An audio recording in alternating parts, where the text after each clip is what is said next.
এই নতুন বর্ষ এবং আমাদের দায়িত্ব এবং কর্তব্য। এই নতুন বছরের সাথে আশুরার একটা সম্পর্ক আমাদের রয়েছে। এটা হচ্ছে আজকের আমার আলোচনার মূল প্রেক্ষাপট। তো তার প্রথমেই যদি আমরা নিজেদের নাফসের যদি একটু হিসাব নিকাশ করি, নতুন বছরের সাথে আমাদের নিজের নাফসের কী রকম বিষয় রয়েছে। গতকাল যেটা আমাদের জন্য ছিল 1445 হিজরি, আজ আমরা পদার্পণ করেছি 1446 হিজরি। একটা বছর আমরা অতিক্রম করে নতুন একটি বছরে আমরা পদার্পণ করলাম। আর এই নতুন বছরে আমরা পদার্পণ করেছি কিভাবে? গত বছরের তুলনায় এই বছরে আমাদের ইবাদত, আমাদের বন্দেগী, আমাদের ইখলাস, আমাদের কথাবার্তা, আমাদের হালাল হারাম, আমাদের অবৈধ পথে উপার্জন, আমাদের অনৈতিক চিত্ত বিনোদন, অবৈধ যৌনভোগ, এগুলো কি গত বছরের যা ছিল এই বছরই যদি একই রকম থাকে, তাহলে এই নতুন বছরে এসে আমরা আশুরার কোনো শিক্ষা আমরা এখানে নিতে পারিনি। গত বছরও আমরা শুরুতে আশুরা উদযাপন করেছিলাম, আশুরার শিক্ষা আমরা গ্রহণ করেছিলাম। সেই সাথে এই বছরে এসেও আমরা যদি আগের বছরের মতোই যদি আমরা এই বছরেও একই রকম থাকি, তাহলে এটা আমাদের ব্যক্তিগত ক্ষেত্রে এটা আমাদের অনেক বড় একটি প্রভাব পড়বে। এবং গত বছরের সাথে যদি আমাদের এই বছরের আমরা গত বছর যে সামাজিক অবস্থানে ছিলাম, সামাজিক প্রেক্ষাপটে ছিলাম, এ বছরেও যদি একই প্রেক্ষাপটে থাকি, একই সামাজিক অবস্থানে থাকি, আমরা যদি গত বছর হয়তো আমরা হকের সাথে ছিলাম না, সত্য অনুসন্ধানী আমরা হয়তো ছিলাম না, সত্য পথের সাথে হয়তো আমরা ছিলাম না, কিন্তু এ বছর কি আমরা সত্য অনুসন্ধানী এবং সত্য পথের সাথে আছি কিনা, এবং সত্যকে আমরা এই বছর উপলব্ধি করতে পারছি কিনা, আমাদের আকীদা, আমাদের ধর্ম, আমাদের বিশ্বাস, আমাদের রাজনীতি, আমাদের সমাজ, যুদ্ধ, সন্ধি সহ সকল বিষয় গত বছরের সাথে এই বছরে আমাদের যদি মিল থাকে, তাহলে আমরা ক্ষতির মধ্যে হয়েছি। আবার এটা এমন নয় যে গত বছর যদি আমরা হকপন্থীদের সাথে থাকি, এই বছরে আমরা বাতিলের সাথে যোগ দিলাম, এটা আবার ক্ষতি। গত বছর আমরা হয়তো বাতিলের সাথে ছিলাম, কিন্তু এই বছর আমরা হকপন্থীদের সাথে এসেছি। গত বছর হয়তো আমরা আহলে বায়াতকে চিনতাম না, কিন্তু এই বছর নতুন বছরে আমরা আশুরার কারণে ইমাম হুসেন আলাইহিস সালামের তার এই রক্তের ত্যাগের বিনিময়ে হয়তো আমরা তার যে রক্তের যে উষ্ণতা, এটা হয়তো আমাদের হৃদয়ে প্রবেশ করেছে। এর ক্ষেত্রে হয়তো আমরা আহলে বায়াতকে এই বছর এসে হয়তো চিনতে পেরেছি। গত বছর হয়তো আমরা আল্লাহ রাসূলের রেখে যাওয়া যে 12 জন প্রতিনিধি খলিফাকে হয়তো আমরা চিনিনি, কিন্তু এই বছর এসে আমরা এই আল্লাহ রাসূলের 12 জন প্রতিনিধি, 12 জন ইমামকে হয়তো আমরা চিনতে পেরেছি। এটা হবে আমাদের জন্য উন্নতি। গত বছর হয়তো আমরা আল্লাহ রাসূলের গাদিরে ঘুমে রেখে যাওয়া ইমাম আলী আলাইহিস সালামের বেলায়েতকে হয়তো আমরা উপলব্ধি করতে পারিনি, কিন্তু এই বছর এসে আমরা ইমাম আলী আলাইহিস সালামের বেলায়েতকে উপলব্ধি করতে পেরেছি। এটা হচ্ছে আমাদের নতুন বছরে পদার্পণের মানদণ্ড হবে। আমরা গত বছর কি রকম ছিলাম, এই বছরও আমরা কিভাবে আছি, যদি আমরা উপলব্ধি করতে পারি, এটা যদি আমরা অনুধাবন করতে পারি, তাহলে আমরা সত্যিকার অর্থে নতুন বছরে পদার্পণ করলাম। তাছাড়া এই বছরটা আমাদের মতো গত বছরের মতোই থেকে গেল। এই বছরটা আমাদের জন্য নতুন বছর হলো না।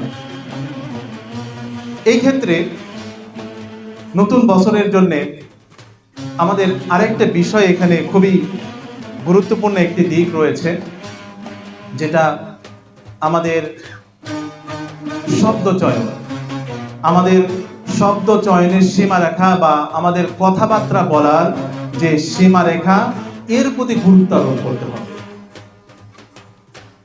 গত বছরও যদি আমি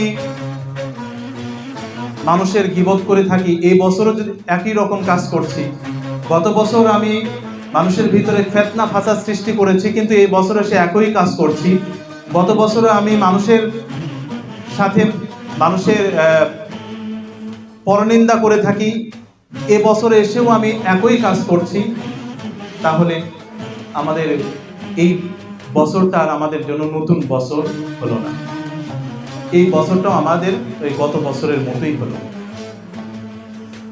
এই বিষয়ে আমাদের প্রথম ইমাম আমিরুল মুমিনিন আলী ইবনে আবি তালিব আলাইহিস সালাম, তার একটি প্রসিদ্ধ হাদিস নাহজুল বালাগাতে এটা এসেছে, হিকমাতে।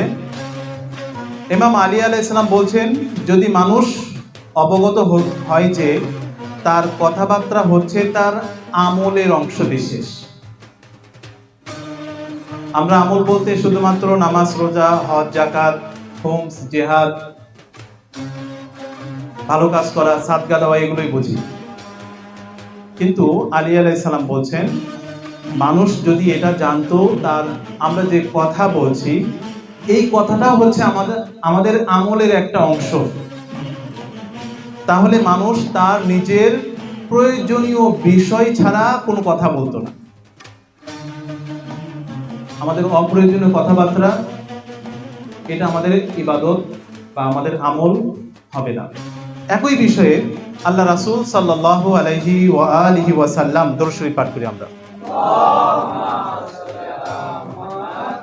ওয়া আলে মুহাম্মাদ ওয়াজ্জিল ফারাজাহুম।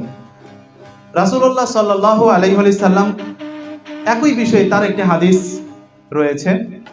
রাসূলুল্লাহ সাল্লাল্লাহু আলাইহি ওয়াসাল্লাম বলছেন, মানুষ তার নিজের ভাষা অর্থাৎ নিজের কথার প্রতিফল ব্যতীত অন্য কোনো কারণে জাহান্নামে নিক্ষিপ্ত হবে না। কথাটা ছোট, কিন্তু এর গভীরতা যদি একটু আমরা বিচার বিশ্লেষণ করি, রাসূলুল্লাহ বলছেন, মানুষ তার নিজের কথার অর্থাৎ নিজের ভাষার প্রতিফল ব্যতীত অন্য কোনো কারণে জাহান্নামে যাবে না, আগুনে নিক্ষিপ্ত হবে না। তাহলে আমাদের এই কথাটা কতটা গুরুত্বপূর্ণ, কিভাবে এটা এতটা গুরুত্বপূর্ণ হয়? দেখেন, আমরা কথার মাধ্যমেই পরনিন্দা করছি, আমরা কথার মাধ্যমেই ভাষার মাধ্যমেই গীবত করছি, আমরা কথার মাধ্যমেই সমাজের ভিতরে ফিতনা ফাসাদ সৃষ্টি করছি, আমরা কথার মাধ্যমেই মিথ্যা রটনা করছি, আমরা এই কথার মাধ্যমেই একজন মুমিন ব্যক্তির সম্বন্ধে অপপ্রচার চালাচ্ছি।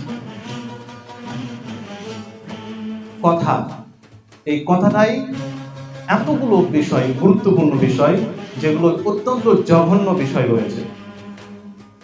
আর আমরা জানি যে কেউ যদি একজন মুমিন ব্যক্তির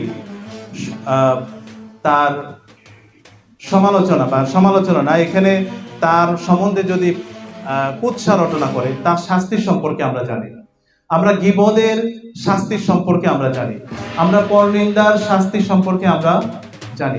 এগুলো কিসের? এগুলো শুধুমাত্র আমাদের কথার মাধ্যমে।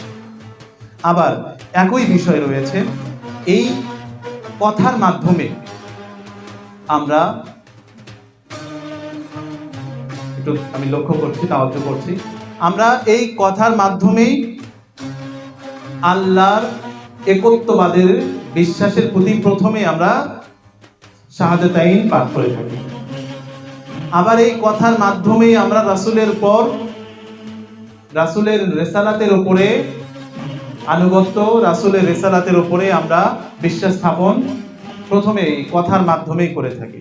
আবার এই কথার মাধ্যমেই আমরা আল্লাহ রাসূলের পরে ইমাম আলী আলাইহিস সালামের বেলায়েতের উপরে আনুগত্য, তার উপর আমরা বিশ্বাস করে থাকি। যেটা আমরা লক্ষ্য করি গাজীর হুকুমে আল্লাহ রাসূল সাল্লাল্লাহু আলাইহি সাল্লাম তার লম্বা একটি খুতবা দেওয়ার পরে যখন সমস্ত সাহাবীদের কাছ থেকে বায়াত নিয়েছিলেন এবং তারা সবাই সেখানে আলী আলাইহিস সালামের হাতে হাত ধরে বায়াত করেছিল। তাহলে আল্লাহ রাসূলের এই আমরা তার এই হাদিস থেকে আমরা যেটা বুঝতে পারছি যে এই কথা আমাদের জন্য কতটা গুরুত্বপূর্ণ। তারপরের যে বিষয়টা রয়েছে এই আশুরার শিক্ষা থেকে আমাদের যে শিক্ষাটা নিতে হবে, পবিত্র কোরআনে আল্লাহ রাব্বুল আলামিন বর্ণনা করছেন, ইয়া আইয়ুহাল্লাযীনা আমানুত্তাকুল্লাহ ওয়াল তানজুর নাফসান মা কদ্দামাত লিগাদ। আল্লাহ রাব্বুল আলামিন বলছেন, ইয়া আইয়ুহাল্লাযীনা আমানু, হে বিশ্বাসীগণ বা হে মুমিনগণ, তোমরা আল্লাহ তাআলাকে ভয় করো। তোমরা আল্লাহ তাআলাকে ভয় করো, ইত্তাকুল্লাহ। ওয়াল তানজুরু নাফসান, এবং প্রত্যেক ব্যক্তির উচিত আগামী কালের জন্যে সে কি প্রেরণ করে তা নিয়ে চিন্তা করা। কোরআনের আয়াত। এবং আমাদের নিজ নিজ ভালো মন্দ আমলের প্রতিফলের প্রতি দৃষ্টিপাত করা অতীব জরুরি। আমরা যে নতুন একটি বছর মানে হচ্ছে নতুন একটি জীবনে আমরা পদার্পণ করা। আমাদের নতুন একটি বছরে পদার্পণ করা মানে হচ্ছে নতুন একটি জীবনে পদার্পণ করা। এই নতুন একটি বছরকে আমাদেরকে এমন ভাবে দেখতে হবে যে আল্লাহ রাব্বুল আলামিন এখানে বলছেন যে হে মুমিনগণ, তোমরা আল্লাহকে ভয় করো এবং তোমরা আগামী দিনের জন্য কি পাঠাও সেই বিষয় নিয়ে তোমরা চিন্তা করো। এবং এরপরে আমাদের নিজ নিজ ভালো মন্দ আমলের প্রতিফলের প্রতি দৃষ্টিপাত করা অতীব জরুরি। এই বিষয়ে পবিত্র কোরআনে বলা হচ্ছে যে ওয়াত্তাকুল্লাহ ইন্নাল্লাহ খাবীরুন বিমা তা'মালুন, যে আল্লাহ তাআলাকে ভয় করো, তোমরা যা করো আল্লাহ তাআলা সে সম্পর্কে খবর রাখেন। অর্থাৎ আমরা যাই করি না কেন আমাদের সব বিষয়ে, আমাদের বাহ্যিক এবং আমাদের অন্তরের সব বিষয়ের আল্লাহ রাব্বুল আলামিন আমাদের খবর রাখেন। এবং বলা আছে ওয়ালা তাকুনু কাল্লাযিনা নাসুল্লাহু ফাআনসাহুম আনফুসাহুম উলাইকা হুমুল ফাসিকুন। তোমরা তাদের মতো হইও না যারা আল্লাহ তাআলাকে ভুলে গেছে, ফলে আল্লাহ তাআলা তাদেরকে অর্থাৎ আত্মভোলা নিজেদের উপরে ছেড়ে দিয়েছেন, আত্মবিস্মৃতি করে দিয়েছেন এবং তারাই হচ্ছে অবাধ্য।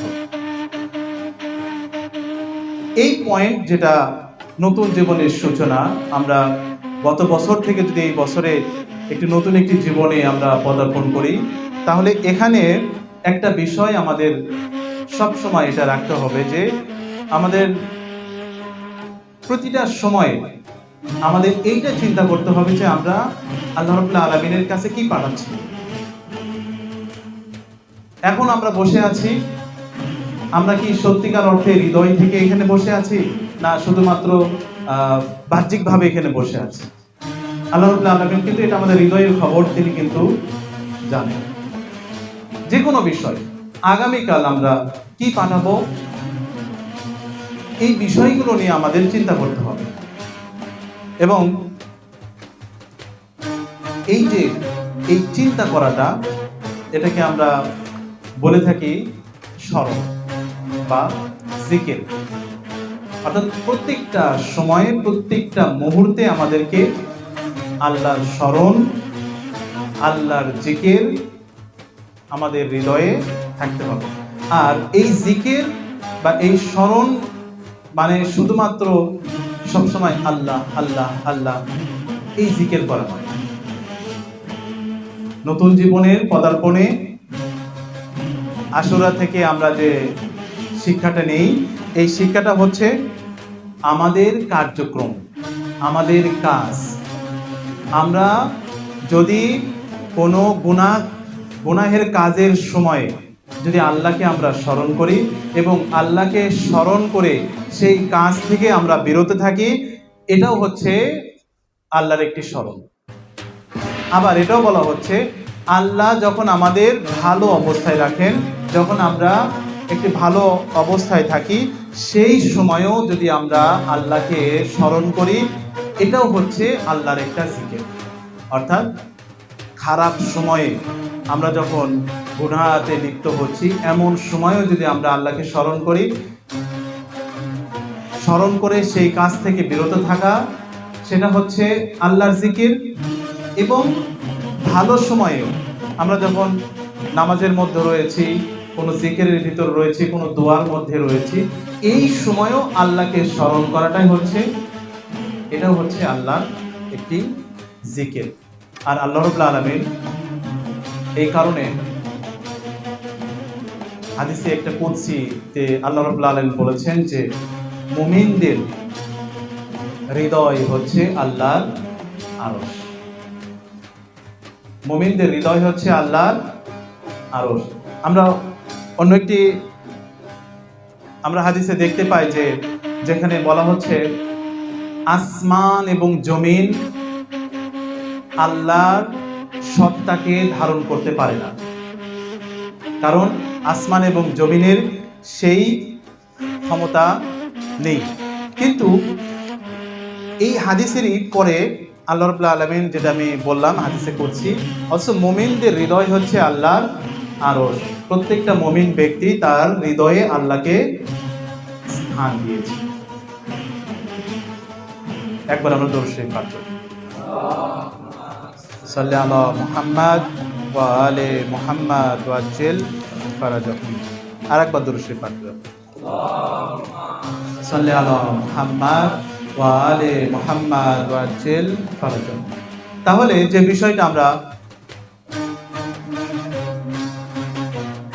এখান থেকে যেটা বুঝতে পারছি যে আমরা সার্বক্ষণিক এইটা আমাদের মাথায় রাখতে হবে, আমাদের স্মরণে রাখতে হবে যে আমরা সব সময় আল্লাহ আমাদের সম্মুখে রয়েছেন, আল্লাহ আমাদেরকে দেখছেন।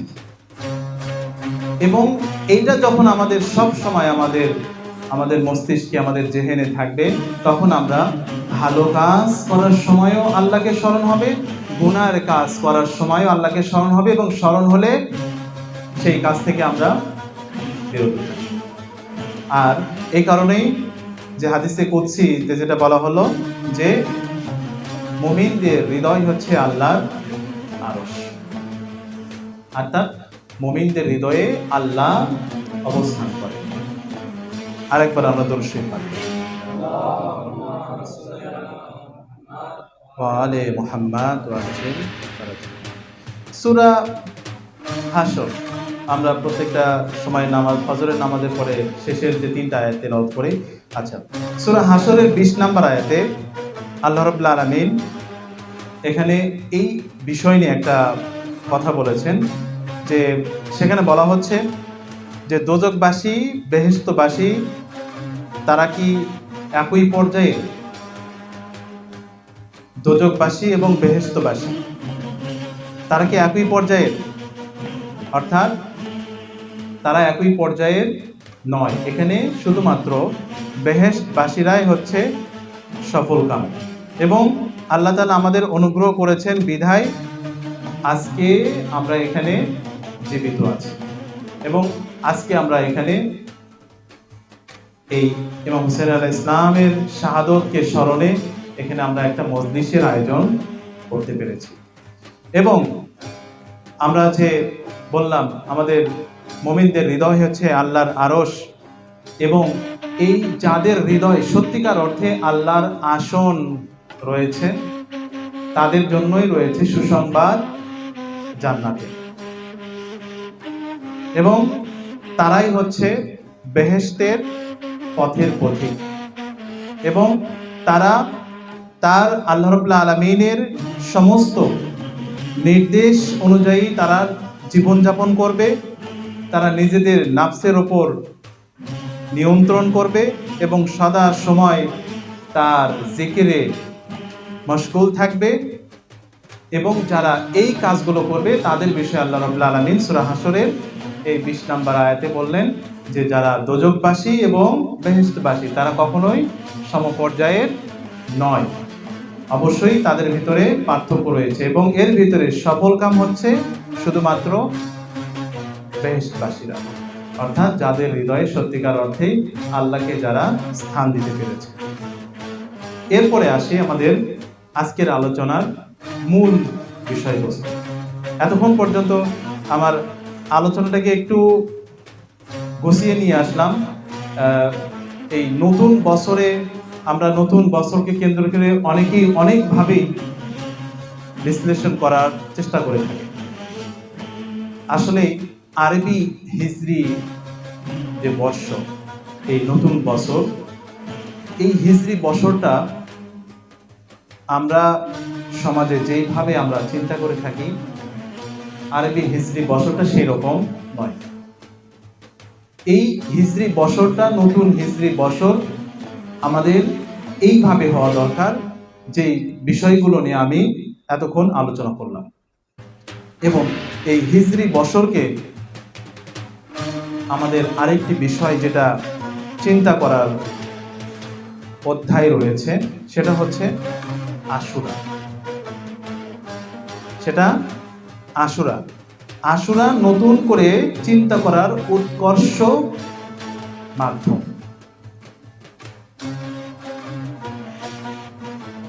এখানে একটা বিষয় আমি বলতে চাচ্ছি যে কেন আশুরা অর্থাৎ এই 10ই মহরম আমাদেরকে নতুন করে ভাবায়, আমাদের জীবনকে নতুন করে ভাবায় কেন?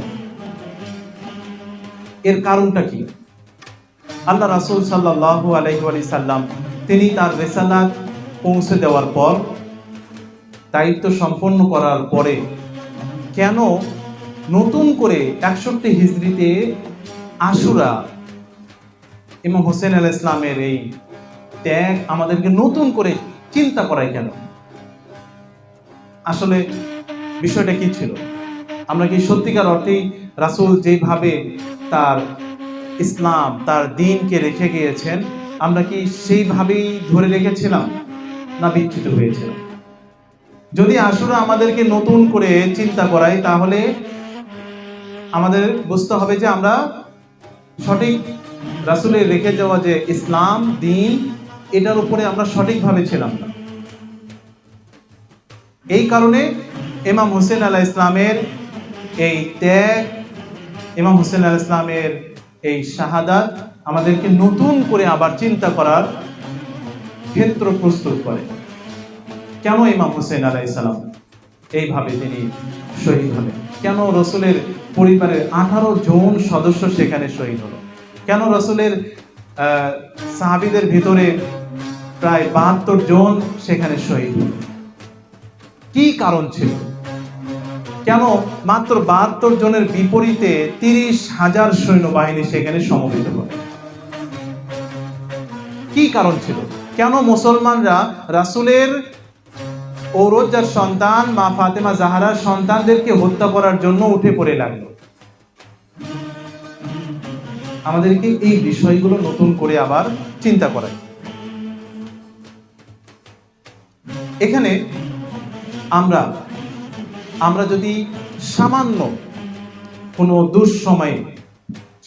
দুঃসময়ে যদি আমরা আমাদের নিজেদের ঈমান থেকে, নিজেদের আকীদা থেকে, নিজেদের বিশ্বাস থেকে যদি আমরা সরে যাই,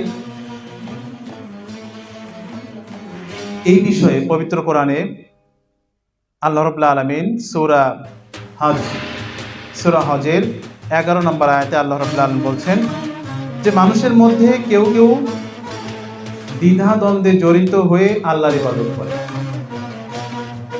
এবং সে যদি কল্যাণ প্রাপ্ত হয় তবে ইবাদতের উপর সে অটুট থাকে, আর যদি তাকে কোনো পরীক্ষার ফেলানো হয় তাহলে সে তার পূর্বের অবস্থায় ফিরে যায়।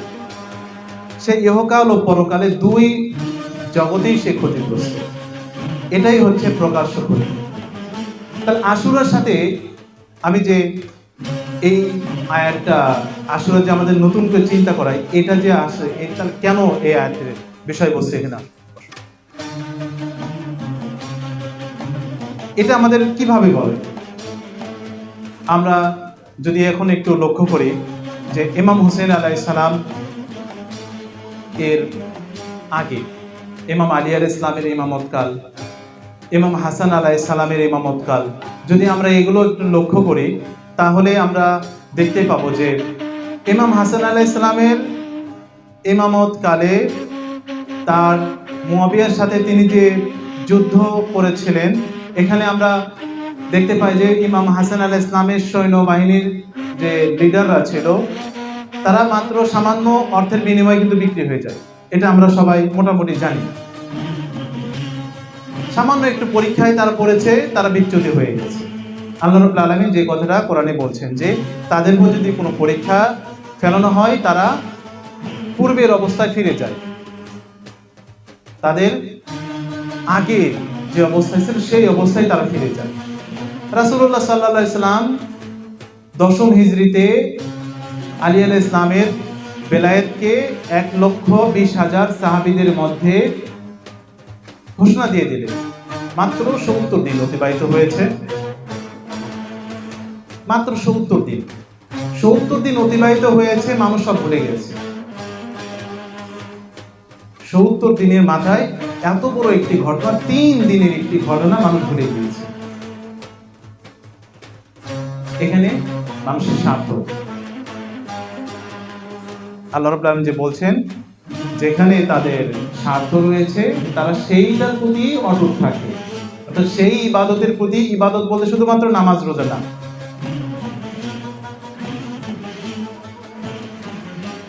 ইবাদত বলতে শুধুমাত্র আমরা হজ জাকাতকে বুঝি না। যে মানুষ যেখানে তার স্বার্থ রয়েছে সেই ইবাদতের প্রতি তার অটুট থাকে, যেখানে তার স্বার্থ থাকে না সেখান থেকে সে পূর্বের অবস্থায় ফিরে যায়। আমরা রাসূলুল্লাহ সাল্লাল্লাহু আলাইহি সাল্লামের পরবর্তীতে 50টা বছর অতিবাহিত হয়েছে মূলত এই কারণগুলো। সমাজের ভিতরে স্বার্থ, সমাজের ভিতরে ক্ষমতার লেপসা, আমরা রাসূলের ইন্তেকালের পরপরই আমরা এগুলো লক্ষ্য করি।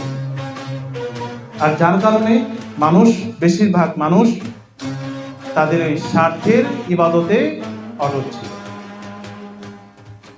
এবং তাদেরকে যখন পরীক্ষায় ফেলা হলো তারা পূর্বের অবস্থায় ফিরে গেল। একবার আমরা দরুদ শরীফ পাঠ করি। সাল্লাল্লাহু আলা মুহাম্মদ ওয়া আলি মুহাম্মদ ওয়াজিল ফারাজাহুম। আশুরাকে নিয়ে ইমাম হুসেন আলাইহিস সালামের এই ত্যাগ, কারবালার এই শহীদদের আত্মত্যাগ, এটাকে নিয়ে এখন আমাদের বর্তমান সময়ে আমরা যদি একটু ইলেকট্রিক মিডিয়াগুলো একটু লক্ষ্য করি তাহলে দেখতে পাবো এর বিরুদ্ধে প্রচন্ড ধরনের ভয়ানক আকারে প্রোপাগান্ডা চালানো হচ্ছে, ভয়ানক আকারে। এক শ্রেণীর মানুষ তারা বলছে যে ইমাম হুসেন আলাইহিস সালাম শহীদ সেখানে গিয়েছেন, এটা তার নিজের ভুল ছিল, তিনি কেন তার আত্মীয় স্বজনদের কথা শোনেননি, এই কারণে সে গেছে বিদায়ী, সে নিজেই তার এই শাহাদাতের পিছনে সে নিজেই যায়। আরেক শ্রেণীর মানুষ যারা রয়েছে তারা মূলত একটু মধ্যমপন্থী, যারা ইমাম হুসেনকেও দোষ দেয় না, ইয়াজিদকেও দোষ দেয় না। আরেক শ্রেণীর মানুষ রয়েছে যারা সত্যিকার অর্থে, যাদেরকে এখন আজাদারে হুসাইন আলাইহিস সালাম বলা হচ্ছে, তারা মূলত ইমাম হুসেন আলাইহিস সালামের এই আত্মত্যাগের মূল ধারার সাথে রয়েছে। তারা এটা অনুধাবন করতে পারে যেটা ইমাম হুসেন আলাইহিস সালাম তিনি যে বিপ্লব করেছেন, তিনি যে কিয়াম করেছিলেন, এটা সেই সময়ের জন্য প্রয়োজন ছিল। আর একজন ইমাম, একজন নেতা তার সময়ের প্রেক্ষাপটে তিনি যে সিদ্ধান্ত নেবেন এটাই হচ্ছে চূড়ান্ত সিদ্ধান্ত। যেমন আমরা লক্ষ্য করি রাসূলুল্লাহ সাল্লাল্লাহু আলাইহি সাল্লাম তিনি যখন হুদায়বিয়া সন্ধি স্থাপন করলেন, সেই সময়ে রাসূলের ওই সিদ্ধান্ত ছিল চূড়ান্ত সিদ্ধান্ত, এবং এই সিদ্ধান্তের উপরে এই সিদ্ধান্ত ছিল সফল একটি সিদ্ধান্ত। যদিও রাসূলের বিখ্যাত বিখ্যাত সাহাবী, নামকরা সাহাবীরা এই সন্ধির বিরোধিতা করেছে। ঠিক তেমনি ইমাম হোসেন আলাইহিস সালাম তিনি হচ্ছেন সেই সময়ের যুগের ইমাম, একজন ইমাম, তিনি যে সিদ্ধান্ত নেবেন এটাই হচ্ছে সেই সময়ের চূড়ান্ত সিদ্ধান্ত, এবং এই সিদ্ধান্তের উপরে অন্যদের আনুগত্য করাই হচ্ছে ফরজ।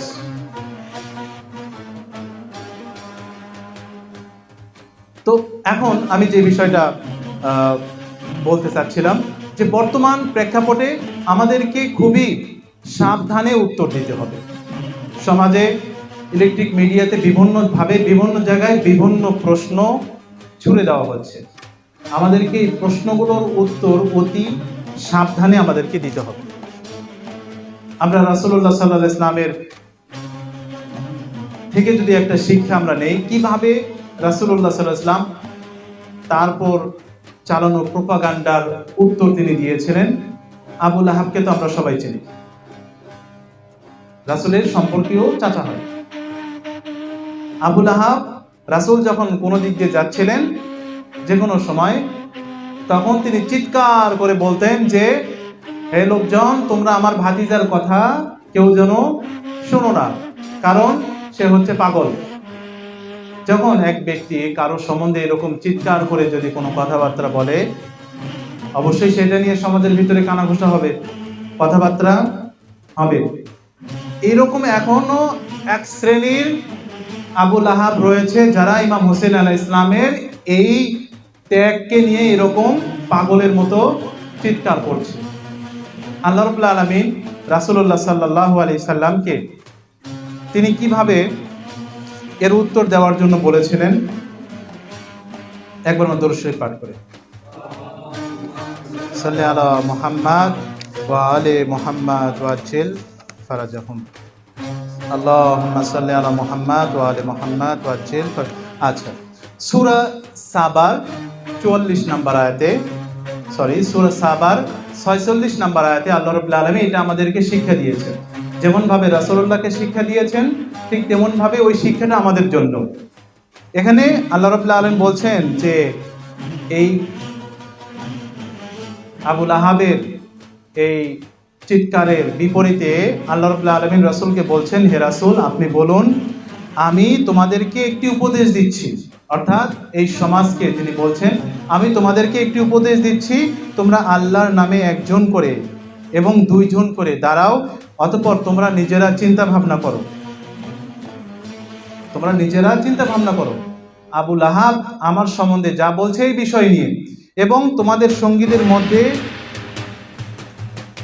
আমাদের সেই সময় উম্মতদের বিষয়ে আল্লাহ রাব্বুল আলামিন বলছেন যে তোমাদের সঙ্গীদের মধ্যে, অর্থাৎ আল্লাহ রাসূলের মধ্যে কোনো উন্মাদনা নেই, এবং সে তো আসন্ন কঠোর শাস্তি সম্পর্কে তোমাদেরকে সতর্ক করে। ইমাম হোসেন আলাইহিস সালামের এই বিষয়টাকে আমরা একইভাবে নিতে পারি। বর্তমান সময়ের আবু লাহাবরা তারা যতই চিৎকার করুক, আল্লাহ রাব্বুল আলামিনের কোরআনের এই আয়াতের শিক্ষা থেকে আমরা এইভাবে আমরা উত্তর দিতে পারি। আমরা এটা তাদের চিৎকারের বিপরীতে চিৎকার না করে তাদেরকে আমরা মিথ্যাবাদী, তোমরা মিথ্যা বলছো, এগুলোর কোনো ভিত্তি নেই, এইভাবে না বলে বরং যুক্তিগতভাবে, জ্ঞানগর্ভভাবে তাদের কথার বিপরীতে উত্তর দিতে হবে, যেভাবে আল্লাহ রাব্বুল আলামিন রাসূলুল্লাহ সাল্লাল্লাহু আলাইহি সাল্লামকে শিক্ষা দিয়েছেন।